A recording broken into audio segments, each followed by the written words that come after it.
Welcome back to the Talking Hedge. I'm Josh Kincaid, and this is your Cannabis Business Podcast. Here's 5 ways technology can transform the cannabis industry. The biggest transformation in the cannabis industry is likely to be of technology.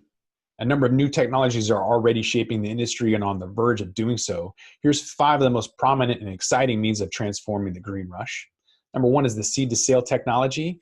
One technology that's already a game changer is the introduction of point-of-sale and seed-to-sale cloud platforms for growers and retailers. Shopify, which is the best known for offering retail sales platforms for brick and mortar online and mobile weed sales, was chosen by the Ontario Liquor Control Board in February, which is a government-run province, and British Columbia in June, which allows private retailers and their point-of-sale providers.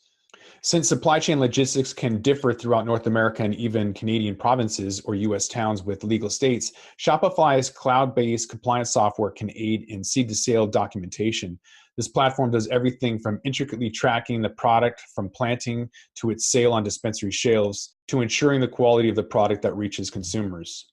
Number 2 is LED lighting. Another interesting technology development is already being implemented in the cannabis space, albeit to a small degree, is the use of LED lights in place of high-pressure sodium bulbs. The only real concern is that unlike high-pressure sodium bulbs, the crop yields on LED isn't well known. As more growers give LEDs a try, it'll be surprising to see this shift to more efficient lighting options stack up. Number 3 is the electricity storage. Another energy-based innovation that's going to transform the cannabis space may come courtesy of the electronic vehicle giant Tesla. Tesla's Powerwall Power Pack solution offers a means for small, medium, and large growers to store electricity. While this stored energy would come in handy during an extended power outage, its real benefit is that it would allow pot growers to purchase electricity during non-peak hours for use during peak hours. Although the savings would be just pennies on the dollar, this would add up significantly over time, potentially saving weed growers a substantial amount of money. Number 4 is cannabinoid biosynthesis. Currently, almost all cannabinoids are produced by traditional extraction techniques. This tends to be fairly costly, which is why consumers pay premium prices to get their hands on cannabis oils, either tetrahydrocannabinol, THC, or cannabidiol, CBD, or most alternative products containing a high percentage of THC or CBD. However, new methods of extraction have taken hold, biosynthesis, using microorganisms to create yeast strains capable of producing desired cannabinoids, including rare cannabinoids. However, a few methods of extraction have taken hold, biosynthesis, using microorganisms to create yeast strains capable of producing desired cannabinoids. What few companies are involved in this new extraction technique believe it'll help lower costs, improve commercial yield, and be implemented regardless of the weather. In essence, cannabinoids could be produced on demand and year-round. Number 5 is a cannabis breathalyzer. One of the biggest problems for law enforcement officers are facing is the guidelines for cannabis impairment. The solution could be a cannabis breathalyzer. So right now there's a small handful of companies, mostly private, working on cannabis breathalyzer devices that would allow an officer to determine impairment and recovery of use. If law enforcement agencies had these products at the ready, it'd be possible we could see more willingness by U.S. towns to allow cannabis sales. This technology is still in its early development stages. Nevertheless, it's the potential to transform the way that cannabis consumes and is regulated. This technology is still in its early development stages. Nevertheless, it has the potential to transform the way cannabis is consumed and regulated. The world of automation has transformed every aspect of our lives. For stock pickers, this is creating numerous investment opportunities and nowhere more than in the rich and diverse global market. As some firms quickly establish themselves as market leaders, opportunities abound for technological innovations in the legal cannabis industry. Technology is playing a critical role in the legal cannabis industry. There's no national infrastructure for legal cannabis. At the moment, there's an ongoing process of creating by means of sheer determination, ingenuity, and innovation. New technology firms are emerging in great numbers to fill the structural gaps left by nearly a century of prohibition, but there are many needs still to be met. Such companies have a critical role to play in these early stages of industry development, and the value that they can add is difficult to overstate. Many technological developments have coincided with the recent push towards legalization in several states. As new cannabis companies grow and expand, they'll require more comprehensive base solutions, which present another interesting opportunity for technology to enter the market. The scope and nature of the data that cannabis companies will require is unique given the nature of the industry. Truly comprehensive business strategies require analysis of market patterns, consumption trends, public opinion, price fluctuations, legal developments, and even the state of black market, both at home and abroad. Software designed to gather and manipulate this type of information is highly appealing to growers and distributors seeking to mainstream their operations. It frees up cash flow and human capital to invest in other areas such as marketing and advertising, two other crucial elements in the evolution of cannabis and its legitimate industry. Already there are apps designed to promote the brand of the grower themselves rather than the dispensaries that sell their product, a marketing approach more in the tradition of California vineyards, which may end up as the standard operating procedures as competition becomes fiercer on the production side. The opportunities for technical innovation are seemingly endless, and much of the industry is operating carte blanche as it continues to reinvent itself.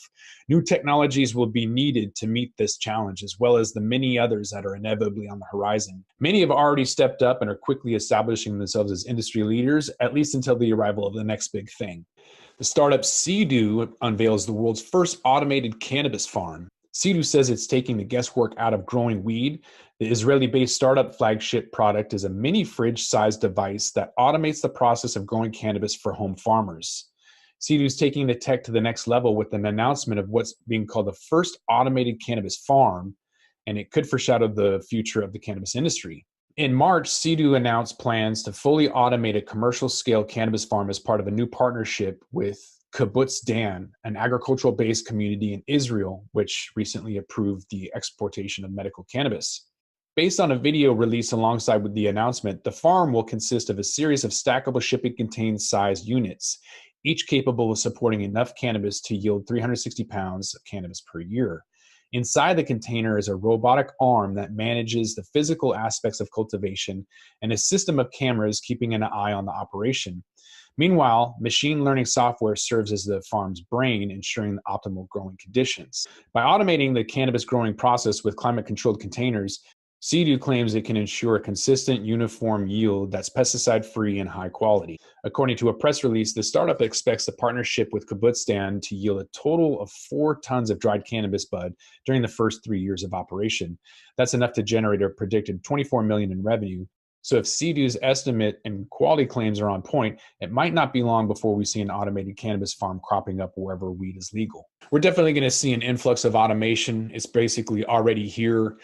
About 5 years ago, we created an automated grow system that was really just basic. Instead of a timer, it was based on some conditional formatting like soil moisture, lumens, all different kinds of factors, humidity, I mean, you name it.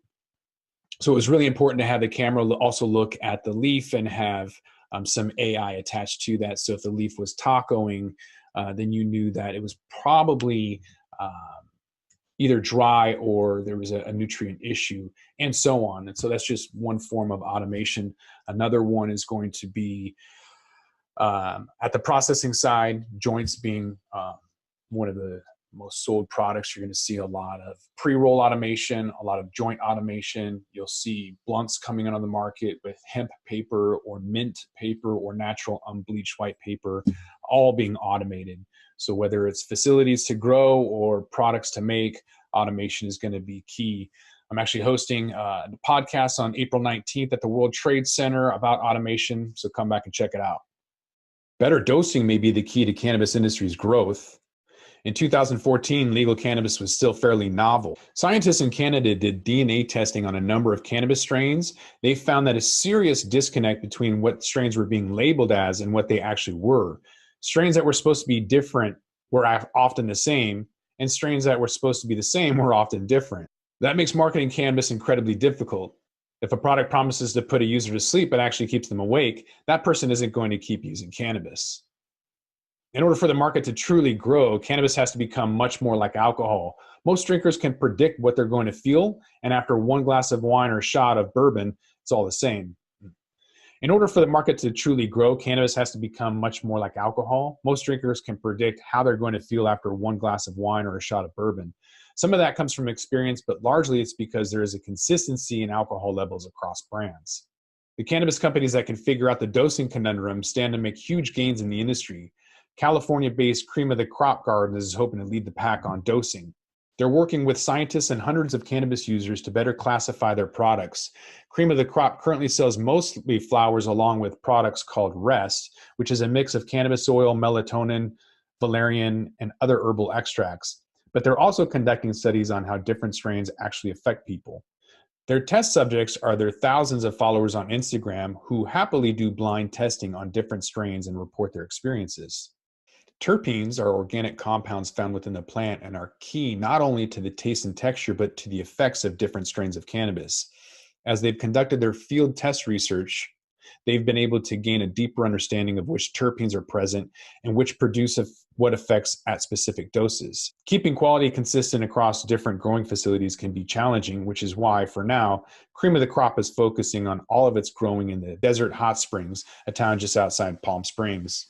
As companies gain a deeper knowledge of terpenes, they'll also be able to offer more control over their cannabis experience. And that way, they'll see fewer complaints and more happy return customers. And with that, we're going to roll this one up. Don't forget to like, share, and subscribe, or don't. And I'm out.